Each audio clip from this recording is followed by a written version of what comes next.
The envelope sitting on my kitchen table contained exactly 800 $23.67 in account statements.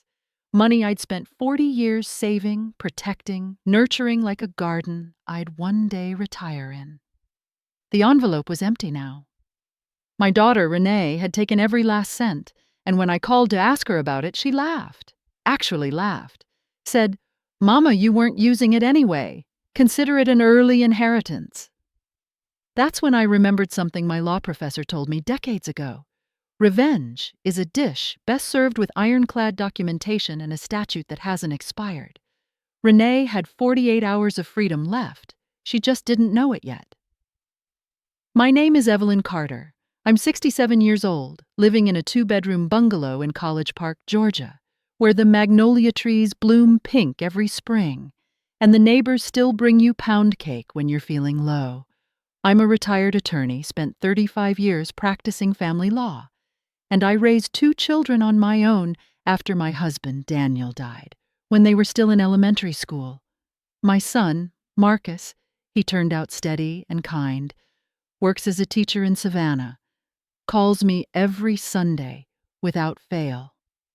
But Renee, Lord Renee, she was always the one who burned brightest, who wanted more, who looked at the world like it owed her something spectacular just for existing.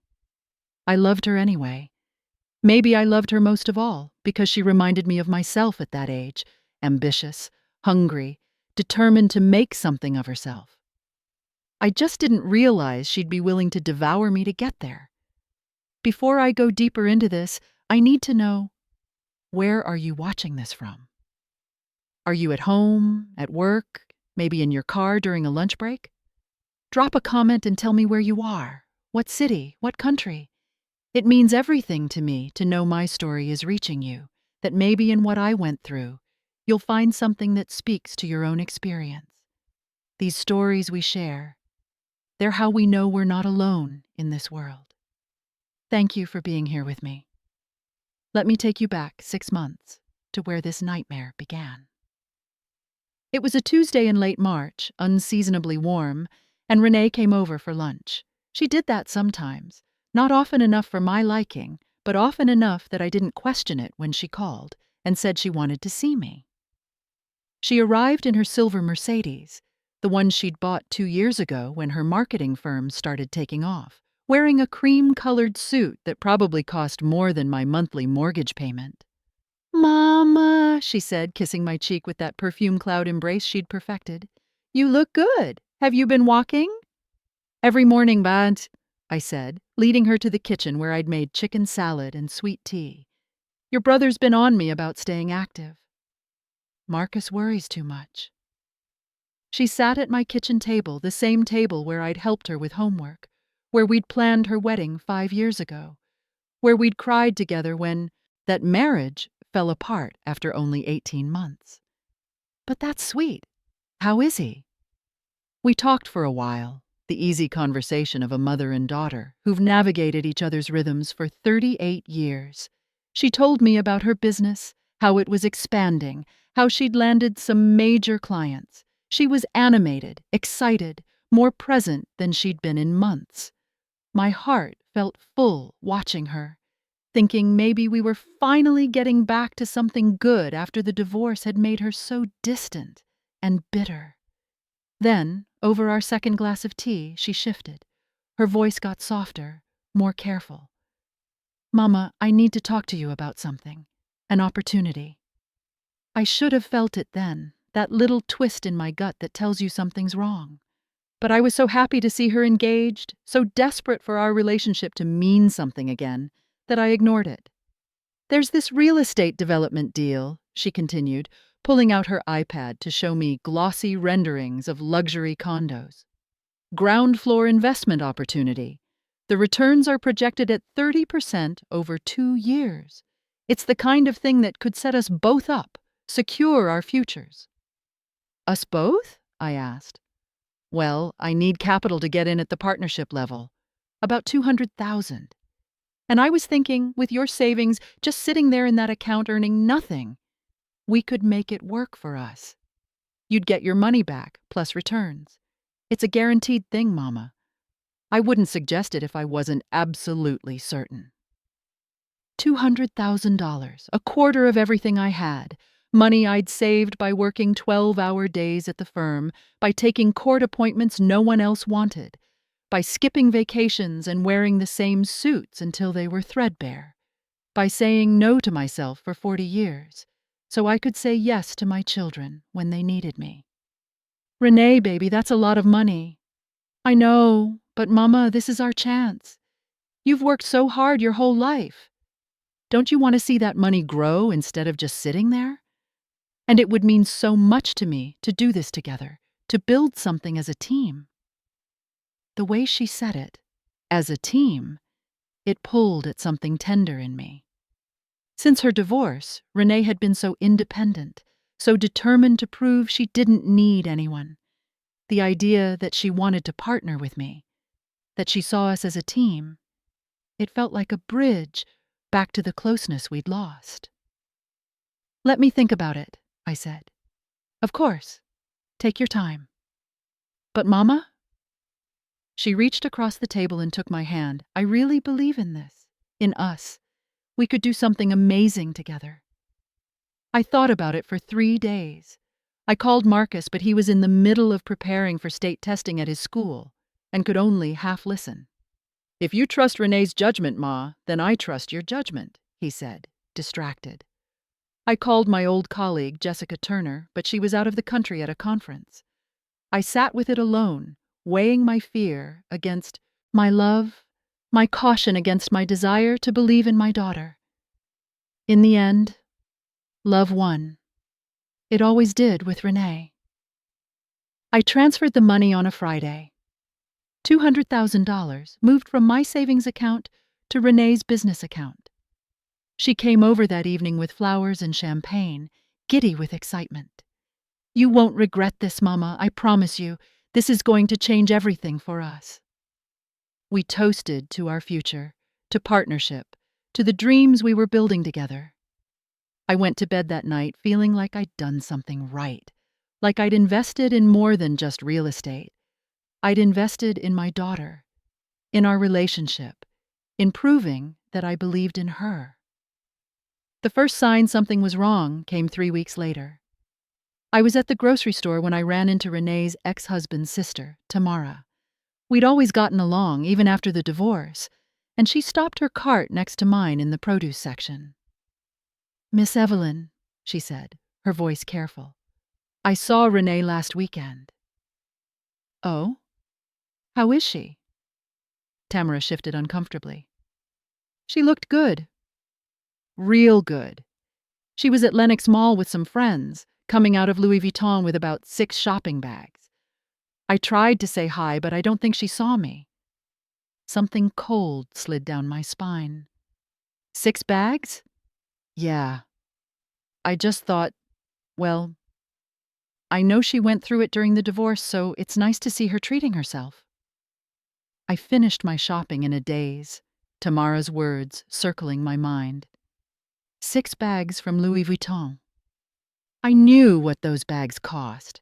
I'd walked past that store enough times to know that 6 bags represented thousands of dollars, maybe tens of thousands. But I told myself it was fine. Renee's business was successful. She had her own money. The investment I'd made was separate. She was allowed to spend her own income however she wanted. Except the feeling wouldn't leave. It sat in my chest like a stone, getting heavier every day. 2 weeks after that, Marcus called me. Ma, have you talked to Renee lately? Not in about a week. Why? I saw something on her Instagram. She's in Miami, some high-end resort. The photos look expensive. She didn't mention a trip, I said slowly. Yeah, that's what I thought was weird. She usually tells us when she's traveling. And Ma, the resort she's at? I looked it up. It's like $1,000 a night. After we hung up, I did something I'm not proud of. I went on Renee's Instagram, something I rarely did because she'd made it clear she found my social media presence embarrassing. The photos were there, just like Marcus said.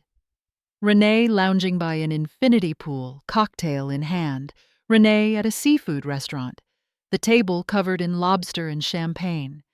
Renee in a designer bikini I recognized from a magazine ad, caption, "Living my best life." The comments were full of friends congratulating her, asking how she'd gotten so lucky, saying they were jealous of her lifestyle. Not one mention of the real estate deal. Not one reference to business or investment or our partnership. That night, I couldn't sleep. I lay in my bed, the same bed I'd shared with Daniel 40 years ago. The same bed where I'd made the decision to put myself through law school. The same bed where I'd cried when he died, and I didn't know how I'd raise 2 babies alone. And I felt something shift inside me. Not panic yet. Not even anger. Just a cold, clear certainty that something was very wrong. The next morning, I called the bank, asked them to send me detailed statements for both my savings account and my checking account for the past 2 months.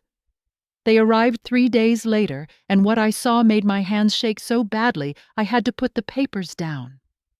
The $200,000 transfer to Renee's business account. I'd expected that. What I hadn't expected were the other transfers, smaller ones, spread out over the past 8 weeks, 5,000 here, 10,000 there, 15,000, 20,000, all told, another $647,000 drained from my accounts, in increments small enough that I hadn't noticed the individual transactions, but large enough that together they'd gutted my life savings. If this story is resonating with you, if you're feeling the weight of this betrayal alongside me, I'd be grateful if you'd take a moment to like this video and subscribe to the channel. These stories are stories of pain and resilience. They matter. Sharing them creates bridges between us, reminds us we're not alone in facing these impossible situations. If you want to hear more stories like this, stories about family, betrayal, and the strength that it takes to fight back, your subscription helps me keep creating them. I sat at my kitchen table with those statements spread out in front of me, and I felt my entire world tilt. She'd taken everything, not just the $200,000 I'd agreed to, everything, and the dates of the transfers. They started weeks before she'd come to me with the investment opportunity. She'd been stealing from me before she ever asked permission. My hands were shaking as I picked up my phone to call her. It rang 4 times before she answered, and I could hear music in the background, laughter, the clink of glasses. "Mama, what's up? I'm kind of in the middle of something." "Renee?" My voice came out strangled. "I need you to explain something to me." "Can it wait? I'm at a friend's birthday party and you took $800,000 from my accounts." Silence. The background noise continued, but Renee said nothing. "Renee, did you hear me?" "Mama, we can talk about this later." "No, we talk about it now. Where is my money?" I heard her moving, the sounds fading as she presumably stepped away from the party. When she spoke again, her voice was different.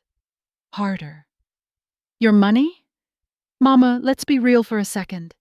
You're 67 years old. What were you planning to do with all that money? Sit on it until you die and leave it to me. And Marcus anyway? I just accelerated the timeline." The words hit me like physical blows. "You stole from me." "I borrowed from my inheritance. There's a difference." "I'm not dead, Renee. That money is mine. I earned it, and you had no right." "I had every right." She cut me off, her voice rising now. "Do you know how much I sacrificed taking care of you all these years? Coming over, checking on you, pretending to care about your boring life? That's worth something, Mama. Consider it payment for services rendered." I couldn't breathe. Literally couldn't pull air into my lungs. "Taking care of me? Renee, you visit maybe once a month. You barely call. I'm the one who's been there for you, paying for your wedding, helping with your divorce, being there whenever you needed." She laughed. Actually laughed. That same laugh from earlier. And it was the cruelest sound I'd ever heard. "Mama, you weren't using it anyway. You live in that same little house, drive that same old car, wear those same outdated clothes. The money was wasting away with you. At least I'm putting it to good use. Putting it to good use? My voice was shaking with rage now. Miami vacations? Shopping sprees? A new car? It's called living, Mama. Something you've apparently forgotten how to do. Look, I have to get back to my party. We can discuss this another time when you're being more rational. Renee, if you don't return that money, but you'll what? Take me to court? Mama, please. You're a retired lawyer with no firm backing you. I have resources, connections. You'd spend whatever you have left just fighting me, and for what? To prove a point? Just let it go. She hung up. I sat there with the phone in my hand, my daughter's words echoing in my mind. You weren't using it anyway. Consider it an early inheritance. You'd spend whatever you have left just fighting me. She thought I was beaten. She thought I was too old, too tired, too emotionally destroyed to fight back. She'd stolen my money, mocked my life, and dismissed me like I was nothing more than an inconvenience standing between her and the lifestyle she felt she deserved. She'd forgotten something crucial. I wasn't just a mother. I was a lawyer. And not just any lawyer. I'd spent 35 years in family law, navigating the ugliest betrayals humans inflict on each other, mastering the art of gathering evidence, and building cases that couldn't be dismantled. I'd retired, yes, but I hadn't forgotten how to fight. That night, I didn't cry. I didn't fall apart. Instead, I went to my home office, Daniel's old study that I'd converted after he died, and I pulled out my legal resources. Old case files, statute books, contacts I'd maintained even after retirement. I started making a list, calm and methodical, of everything I'd need to do. First, I needed evidence. Bank statements. I had those. But I needed more. I needed proof that Renee had accessed my accounts without authorization. I called the bank the next morning and requested copies of all transaction authorizations, signature cards, any documentation of how the transfers had been initiated. The bank manager, a young woman named Keisha, was sympathetic. Mrs. Carter, I'm so sorry this happened. Looking at your account, it appears the transfers were all done electronically using your login credentials. I never authorized any of these transfers beyond the initial $200,000. I understand. We'll need to open an investigation. It could take several weeks. I don't have several weeks. I need this information now. Something in my voice must have conveyed the urgency, because Keisha paused, then said quietly, Let me see what I can do. Can you come into the branch this afternoon? I spent 3 hours at that bank, going through records, obtaining copies of every transaction, building my paper trail. Keisha, bless her, went above and beyond, pulling up IP addresses for the electronic transfers, showing me timestamps, helping me piece together the pattern of theft. Mrs. Carter, she said as I was preparing to leave, I have to ask, is this your daughter, Renee Carter? I must have looked surprised, because she continued quickly, I'm sorry, it's just that she came into the branch about 3 months ago. Said she was helping you manage your finances because you were having memory issues. She had you on the phone, or someone she said was you, giving verbal authorization to add her as a signer on the accounts. Memory issues. I felt rage flood through me, hot and clarifying. I have never had memory issues, and I never gave authorization for her to be added to my accounts. Keisha's face fell. I'm so sorry. She was so convincing, and the voice on the phone sounded older, and were trained to accommodate family members who are helping elderly relatives. I'm 67, not 90, and I'm a retired attorney. I would never have authorized this. The voice on the phone?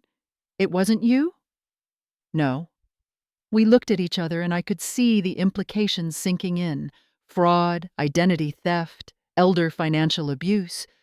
These weren't just civil matters, these were crimes. I need copies of everything related to that interaction, I said. The authorization forms, the phone logs, and any notes your staff made. Everything. Over the next 48 hours, I barely slept. I was building a case, piece by piece, the way I'd done hundreds of times for other people, but never for myself. I contacted Jessica Turner, my old colleague, who'd returned from her conference and was horrified when I told her what happened. "Evelyn, my God, what do you need from me?" "I need you to help me file suit. Civil fraud, financial exploitation of an elder, breach of fiduciary duty. And I need to file criminal charges. This isn't just a family dispute, Jessica. This is theft." "Your own daughter?" "My own daughter," I confirmed, my voice hard, "who stole my entire life savings and laughed when I confronted her about it. Mesu." Jessica came over that evening, and we worked through the night, building the complaint, gathering the evidence, crafting a case that was airtight. Every transfer, every timestamp, every lie Renee had told. We documented it all. The bank records showed that Renee had been accessing my accounts for 3 months, systematically draining them. The IP addresses showed the transfers had been made from her computer, not mine. The voice recording the bank had of the supposed authorization call, when we finally got them to pull it, was clearly not my voice. It was someone younger, trying to sound elderly, and not doing a very good job of it. "She hired someone to impersonate you," Jessica said, her voice filled with disgust. "Or she did it herself," I said. "Renee always was good at voices. She used to imitate her teachers in high school." We filed the lawsuit on a Thursday morning, exactly 48 hours after my confrontation with Renee. Civil court first, suing for return of the stolen funds, plus damages, interest, and legal fees. The criminal complaint would follow.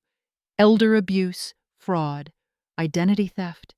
The police would need more time to build their case, but the detective I spoke with, a woman named Detective Lawrence Hall, was taking it seriously. "Mrs. Carter," she said when I went to the station with my evidence, "I see a lot of these cases.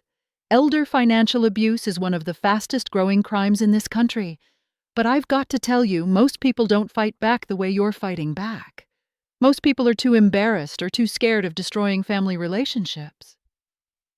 "My daughter destroyed our relationship when she stole from me and laughed about it," I said flatly. "I'm just making sure she faces consequences." Now, I want to pause here and ask you something. Have you ever been in a situation where someone you loved, someone you trusted completely, betrayed you in a way that made you question everything? Maybe it was financial, maybe it was emotional, but that feeling of the ground disappearing beneath your feet. Have you felt that? If you have a story, or even just thoughts about trust and betrayal, especially within families, I'd love to hear them in the comments below. Sometimes sharing these experiences helps us process them. It certainly helps me knowing I'm not alone in having survived this particular kind of devastation. Renee was served with the lawsuit papers on a Friday afternoon. I know because Marcus called me 20 minutes after the process server found her at her office. "Ma, what did you do?" His voice was panicked. "Renee just called me crying, saying you're suing her." "I am." "For what?" "For stealing $847,000 from me." Silence. Then quietly, "What?" I told him everything.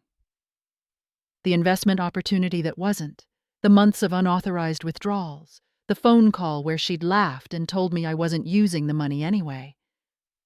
When I finished, Marcus was quiet for a long time. "I can't believe she did that," he finally said. "Ma, I'm so sorry. I knew things had been weird with her since the divorce, but I never thought—" "Neither did I, baby, but now we know. What can I do to help? Just be there. This is going to get ugly." He was right about that. Within hours of being served, Renee called me, not crying like she'd been with Marcus, but furious. "How dare you!" she screamed into the phone. "How dare you take me to court like some common criminal?" "You are a criminal, Renee. You stole from me. I took what was rightfully mine. It's not yours until I'm dead, and I'm not dead yet. You're going to return every penny, plus damages. And if the criminal investigation goes the way I think it will, you might be facing jail time." "Jail," she laughed, but it was panicked now, not cruel. "Mama, you can't be serious. I'm your daughter. And you stole from me. You committed fraud. You impersonated me to the bank. Those are crimes, Renee." "No one's going to believe you. I'll tell them you're having memory problems, that you're confused, that you gave me access to help manage your finances. Then you'll be committing perjury on top of everything else. I have evidence, Renee. Bank records, IP addresses, timestamps, the fake authorization call. I have witnesses who saw you spending my money in Miami, at Lenox Mall on that Mercedes you've been driving. I was a lawyer for 35 years, baby girl. I know how to build a case, and the case against you is rock solid." I heard her breathing change, heard the panic setting in as she realized I wasn't bluffing. "Mama, please, we can work this out. I'll pay you back, I swear. Just drop the lawsuit. I gave you that chance when I called you in Miami. You laughed at me. You called me boring and said I wasn't using the money anyway. You told me to let it go, remember? I was angry. I didn't mean—" "You meant every word. And now you're going to face the consequences of those words." She tried a different tactic. "What about Marcus? What about our family? You're going to destroy everything over money?" "You destroyed our family when you stole from me," I said, my voice steady despite the tears streaming down my face. "I loved you, Renee. I gave you everything, and you saw me as nothing more than a bank account waiting to be emptied. That's on you, not me." I hung up. The next few weeks were a blur of legal proceedings. Renee hired a lawyer, an expensive one, probably paid for with my money, and tried to fight the lawsuit. Her attorney argued that I'd given her access to the accounts, that there was no theft, that this was a family dispute being inappropriately litigated. But Jessica and I had anticipated every argument. We had the bank's testimony that Renee had lied about my supposed memory issues. We had the fake authorization call. We had proof that she'd been spending the money on personal luxuries, not business investments. We had her own social media posts documenting her lavish lifestyle during the exact period when she was draining my accounts. The judge assigned to our case was a woman named Judge Olivia Brown, in her early 60s, with sharp eyes and no patience for nonsense. During the preliminary hearing, she reviewed our evidence and Renee's weak defense, and I watched her face harden. "Ms. Carter," she said, addressing Renee directly, "do you have any evidence that your mother authorized these withdrawals beyond the initial $200,000 investment?" Renee's lawyer started to speak, but Judge Brown cut him off. "I'm asking your client, counselor." Renee stood there looking smaller than I'd ever seen her. She knew I had access to the accounts. "Did she authorize specific transfers totaling $647,000? Not specifically, but she trusted me." "Trust is not authorization. Trust is not permission to commit fraud." Judge Brown looked down at the papers in front of her. "I'm granting a preliminary injunction freezing Ms. Carter's assets, pending the outcome of this case. She is not to dispose of any property, vehicles, or funds until this matter is resolved. Court date is set for 60 days from now. I suggest you use that time to consider a settlement, Ms. Carter, because if this goes to trial, I suspect you're not going to like the outcome." 60 days. I watched Renee's face crumble as the implications sank in. Her Mercedes, her designer clothes, her luxury lifestyle, all of it frozen. She'd have to live on whatever legitimate income she had, which after paying her expensive lawyer, probably wasn't much. As we left the courthouse, Renee tried to approach me. "Mama, please." "Don't," I said quietly. "Don't call me Mama. Mothers and daughters have relationships built on love and trust. We don't have that anymore. You destroyed it. I made a mistake. You made a choice. Multiple choices over months. You chose to steal from me. You chose to lie. You chose to mock me when I confronted you. Those weren't mistakes, Renee. That was who you decided to be. I walked away, leaving her standing on the courthouse steps, and for the first time since this nightmare began, I felt something like peace. Not happiness. I wasn't sure I'd ever feel truly happy again, but peace. The peace that comes from standing up for yourself, from refusing to be a victim, from fighting back, even when fighting back means destroying what's left of a relationship you once cherished. The case moved faster than I expected. Renee's lawyer, seeing the mountain of evidence against her, recommended settlement. 2 weeks before trial, we received an offer. Renee would return the full $847,000, plus $50,000 in damages and legal fees. In exchange, I would drop the civil suit and agree not to pursue criminal charges. Jessica brought the offer to me on a Tuesday afternoon. We sat in my living room, the same room where Renee used to play as a child, where she'd had her high school graduation party, where we'd celebrated her wedding, and I read through the settlement terms. "It's a good offer," Jessica said carefully. "You'd get everything back. She'd face consequences financially, and you'd avoid a trial." "But no criminal charges," I said, "no criminal charges." I thought about it, really thought about it. Renee would return the money, but she wouldn't face jail time. She wouldn't have a criminal record. She could potentially rebuild her life, her career, her reputation. "What do you think I should do?" I asked Jessica. She was quiet for a moment. "I think," she said slowly, "that only you can answer that. If you want justice in the form of criminal prosecution, you're entitled to push for that. The evidence is there. But if you want this to be over, if you want to start healing and moving forward, settlement gives you that." I looked around my living room at the photographs on the walls. Baby Renee, gap-toothed and grinning, teenage Renee at her prom, Renee in her wedding dress, radiant with hope, Renee and Marcus as children, arms around each other, best friends before life got complicated. "I want her to understand what she did," I said finally. "I want her to face consequences, but I don't want to spend the next year of my life in criminal proceedings. I don't want that to be my focus. So, yes, I'll accept the settlement. But I want one more thing added." "What's that?" "A letter. A written apology from Renee, acknowledging what she did, taking full responsibility with no excuses or justifications, and it has to be genuine. I'll know if it's not." Jessica drafted the additional term, and we sent it back to Renee's lawyer. 2 days later, we received word that Renee agreed. The final settlement conference was held in Judge Brown's chambers. Renee looked terrible, thinner, older, wearing a simple black dress instead of her usual designer clothes. She couldn't meet my eyes. Judge Brown reviewed the terms, confirmed that both parties agreed, and then looked at Renee.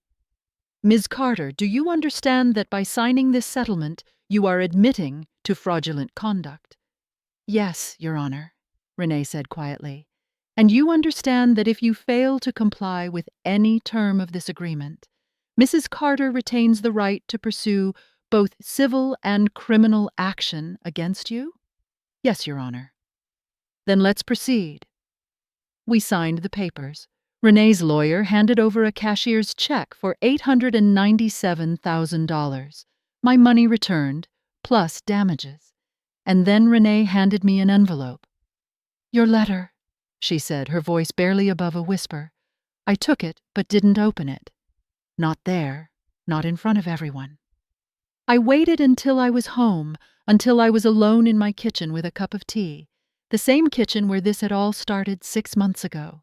The letter was handwritten on cream-colored stationery, 3 pages long. Her handwriting looked shaky, uncertain. I took a breath and started reading. "Dear Mama, I don't know if you'll ever be able to forgive me for what I've done. I don't know if I'll ever be able to forgive myself. But I need you to know that I understand now, really understand the magnitude of my betrayal. When Daddy died, you could have fallen apart. You could have given up. Instead, You worked harder than anyone I've ever known to give Marcus and me a good life. You put yourself through law school while raising two small children. You worked cases that broke your heart because they paid the bills. You sacrificed everything, your time, your energy, your own happiness, to make sure we had opportunities you never had. And how did I repay you? By stealing from you, by lying to you, by treating you like you were nothing more than a resource I was entitled to exploit. I don't have good reasons for what I did. I was angry about my divorce. I was jealous of people who seemed to have easy success when everything felt hard for me. I wanted to live a certain lifestyle, and I convinced myself I deserved it, that I'd earned it somehow. I saw your savings and I thought, why should she have all that money when she's not even using it? When I could be using it to build something. But I wasn't building anything, was I? I was just spending, shopping, traveling, pretending I was successful when really I was just a thief, wearing expensive clothes. When you called me that day in Miami, I was at a birthday party for a friend I barely know, surrounded by people who only like me because I buy expensive rounds of drinks. And when you asked me about the money, some terrible part of me knew this was my chance to come clean, to apologize, to make it right. Instead, I laughed. I mocked you. I said the cruelest things I could think of because if I could make you seem pathetic, maybe I wouldn't have to face how pathetic I'd become. You taught me to be strong, Mama, to stand up for myself, to never let anyone diminish me. And then I turned around and tried to diminish you. I tried to make you small so I could feel big. That's not strength. That's cowardice. I'm so sorry. I'm sorry for stealing from you. I'm sorry for lying. I'm sorry for betraying your trust and your love. I'm sorry for making you question your own judgment when the problem was never you. It was always me. You were a perfect mother. I've been a terrible daughter. I don't expect you to forgive me. I don't expect us to ever have a relationship again. But I needed you to know that I see what I did now. I see you now, not as my mother, the ATM, but as Evelyn Carter, the woman who survived widowhood and poverty and discrimination and still managed to become a successful lawyer and raise two children alone. You're remarkable. You've always been remarkable. And I'm ashamed it took losing you for me to finally see it. I love you. I know I don't have the right to say that anymore. But it's true. I love you, and I'm sorry, Renee. I sat at my kitchen table and cried. Not for Renee, though there was grief there too, but mostly for myself, for the mother I'd been, who'd done everything right and still ended up here, for the trust that had been destroyed, for the relationship that would never be what it once was, no matter how sincere her apology. Marcus called me that evening. Ma, how are you holding up? I'm okay, baby. The settlement went through. I got my money back. And Renee? She wrote me a letter, an apology. Are you going to forgive her? I thought about it, really thought about it. Someday, maybe. Not because she deserves it, but because I deserve peace. But Marcus, things are never going to be the same. She broke something that can't be fully repaired. I know, I'm sorry, Ma, for all of it.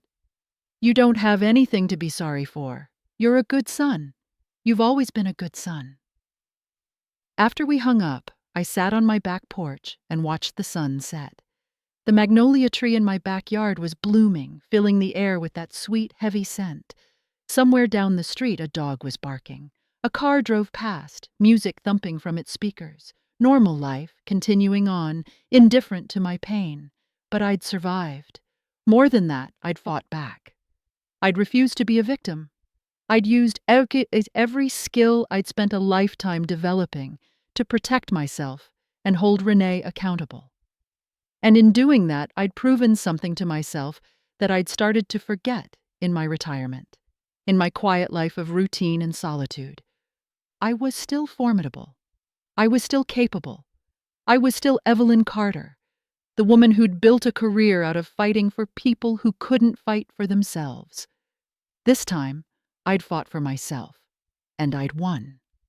The money was back in my account within a week, all of it, plus the damages. I sat with my bank manager, Keisha, and we restructured everything. New accounts, new passwords, new security protocols, two-factor authentication on everything. No one would ever have access again, except me. Mrs. Carter, Keisha said as we finished the paperwork, I just want to say, what you did took incredible courage. Most people in your situation would have just accepted the loss, told themselves it was the price of family peace. You refused to be a victim. That's inspiring. I was a lawyer for 35 years, I told her. I saw too many women, especially older women, get taken advantage of by people they loved. I saw them stay silent because they were embarrassed, or because they didn't want to rock the boat, or because they thought they somehow deserved it. I promised myself a long time ago that if it ever happened to me, I'd fight. And I did. Over the following months, life slowly found a new rhythm. Marcus visited more often, bringing his girlfriend, a lovely teacher named Andrea, who reminded me of myself at that age, practical and kind with a quick laugh. We'd have dinner, and sometimes he'd ask about Renee, and I'd give him whatever information I had, which wasn't much. She'd lost most of her clients when word got out about the lawsuit. Business connections dried up. Her social media went quiet, then disappeared entirely. She moved out of her expensive apartment into something smaller, more affordable. She was rebuilding her life, but it was a humbler life now, a life shaped by consequences. I heard from her once, about 4 months after the settlement. A text message, simple and brief. Mama, I know you probably don't want to hear from me, but I started seeing a therapist, really working on myself. I'm not asking for anything. I just wanted you to know I'm trying to be better. I hope you're well. I stared at that message for a long time before responding. Finally, I wrote back. I'm glad you're getting help. Keep trying. That's all any of us can do. She didn't respond, and I didn't expect her to. It was enough to know she was trying. Maybe someday we'd find our way to some version of a relationship again. Maybe we wouldn't. Either way, I'd be okay. Jessica and I had lunch one afternoon in late fall, sitting at a cafe in downtown Atlanta, watching people rush past on their way to wherever people rush to in the middle of a workday. You know, she said, sipping her wine, I've been thinking about your case, about how you handled it. Evelyn, you should teach other people how to do what you did. What do you mean? Elder financial abuse prevention, self-advocacy. You could do workshops, write articles, maybe even teach a course at the community college. There are so many people out there who don't know how to protect themselves, who don't even realize they're being victimized until it's too late. You could help them. The idea took root immediately. I'd spent my career helping others. Why stop now just because I was retired? Within a month, I'd developed a workshop curriculum. Protecting Your Financial Future, a guide to preventing elder abuse. I partnered with the local senior center and the community college to offer free classes. The first session had 12 attendees. The second had 30. By the fourth session, we had to move to a larger room to accommodate everyone. I taught them what I'd learned the hard way: how to secure their accounts, how to recognize the warning signs of financial exploitation, even when it's coming from family, how to document everything, how to build a case if they need to fight back. And most importantly, I taught them that they had value beyond what they could provide to others, that they deserved respect and dignity, that saying no to family members who were taking advantage wasn't selfish. It was self-preservation. After one session, an elderly woman named Dorothy approached me, tears in her eyes. "My grandson," she said quietly. "He's been doing what your daughter did, taking money, making promises, never following through. I thought I was crazy for being upset about it. Everyone keeps telling me he's family, that I should help him, that I'm being selfish. But listening to you today, I don't think I'm crazy.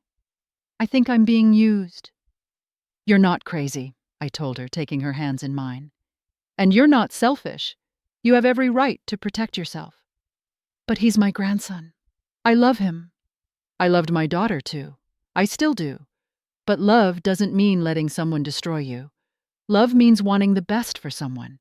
And sometimes, the best thing for them is to face consequences for their actions so they can grow into better people.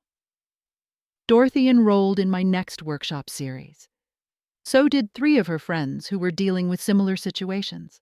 And slowly, I watched these women who'd been taught their whole lives to be accommodating, to put family first, to sacrifice themselves for others, start to claim their own power. That became my new purpose. Not practicing law in the traditional sense, but using everything I'd learned to empower others to protect themselves.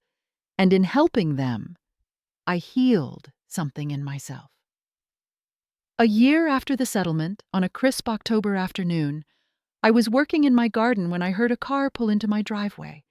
I looked up to see Renee getting out of a modest sedan, not the Mercedes, something older and more practical.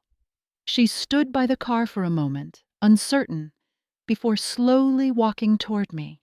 She looked different, not just thinner and older, but different in some fundamental way. Less polished maybe, but more real. She was wearing jeans and a simple sweater, her hair pulled back in a ponytail, no makeup that I could see. "Mama," she said, stopping a few feet away from me, "I know I don't have the right to just show up. If you want me to leave, I will. But I needed to see you, to tell you in person, not in a letter or a text, how sorry I am." I stood there with my gardening gloves on, dirt under my nails, looking at my daughter, my complicated, broken, struggling daughter who had destroyed us and was trying, in her imperfect way, to build something new from the wreckage. "I'm not ready to hug you," I said honestly. "I'm not ready to pretend everything is fine or that we can go back to how things were." "I know, I don't expect that. But I'm willing to talk. If you want to sit on the porch, I can make some tea." Relief flooded her face. "I'd like that."